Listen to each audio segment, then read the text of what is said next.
Mud puddles of water and a washed-out car litter the front of Hernan Cabrera's house in the Media Luna neighborhood of Toa Baja, Puerto Rico, on October 12, 2017. Toa Baja, Puerto Rico 3 weeks after Hurricane Maria devastated Puerto Rico, killing at least 44 people.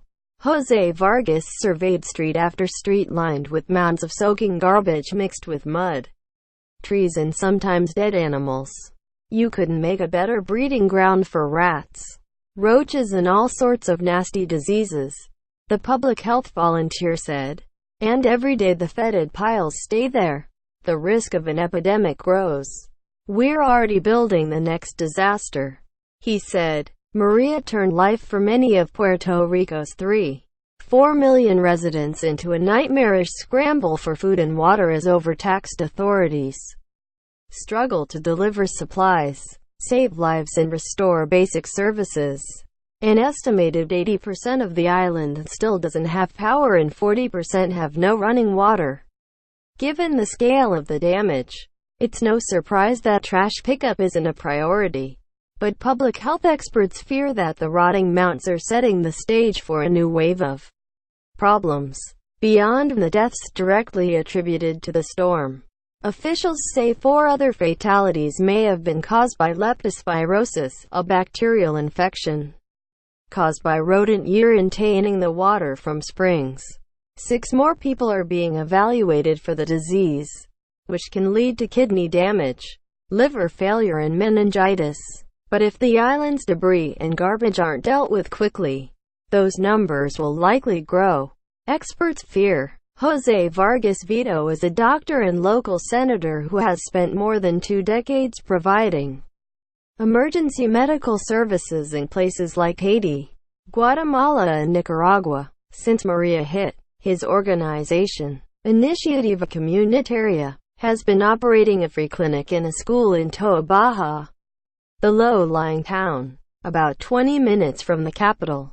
San Juan was badly flooded during the storm, and now its narrow roads are piled with wet mattresses, mud-caked teddy bears and warped wood dressers.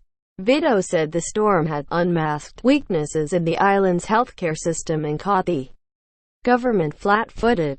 There's no strategy for public hygiene, he said. It's not just about clearing roads but picking up debris. The mountains of garbage, he said, are rats' nests and full of dead animals, and they'll bring powerful contagious diseases when the rains return. In addition, puddles of muddy water are likely to become breeding grounds for mosquitoes and the illnesses they can carry: dengue, chikungunya and Zika. And while the island is still waterlogged, more than 1 million people don't have water from their taps. That means that many are still living with the dirt and grime dragged in by the storm. At the Iniciativa Comunitaria clinic, doctors reported an increase in cases of pink eye, skin rashes and diarrhea that often come with lack of cleanliness. On a recent weekday, Alexandra Hernandez was watching her husband pour a bag of lime on a dead cow that was tangled in a derelict tractor on the day of the storm and remained in their yard. The mayor's office said it didn't have the resources to remove the stinking carcass and suggested Hernandez move for the safety of her 3-year-old child, but she was staying put. "I have nowhere else to go," she said. Authorities are aware of the risks, alarmed by the reports of leptospirosis and news that people in some villages are drinking from potentially tainted streams and springs.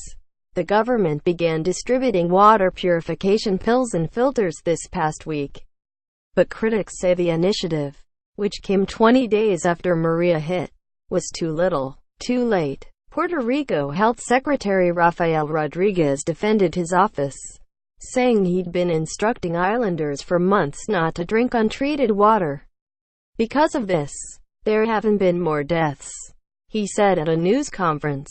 If we hadn't been concerned about prevention and how to prevent diseases, we would have had an epidemic outbreak. And thank God that's not happening right now on the island. Gov. Ricardo Rossello said his office has been working with the Department of Health and Human Services and other agencies to quickly identify illnesses and develop mitigation strategies. We are not waiting for illnesses and diseases to occur in Puerto Rico, he said. We are being proactive about this.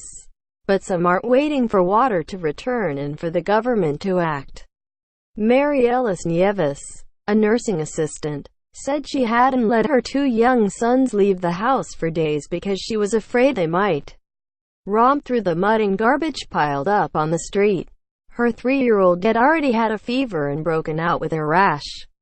I don't want them to get sick, but I can't keep them clean without water, she said. In the meantime, she has a more permanent solution for the healthcare crisis.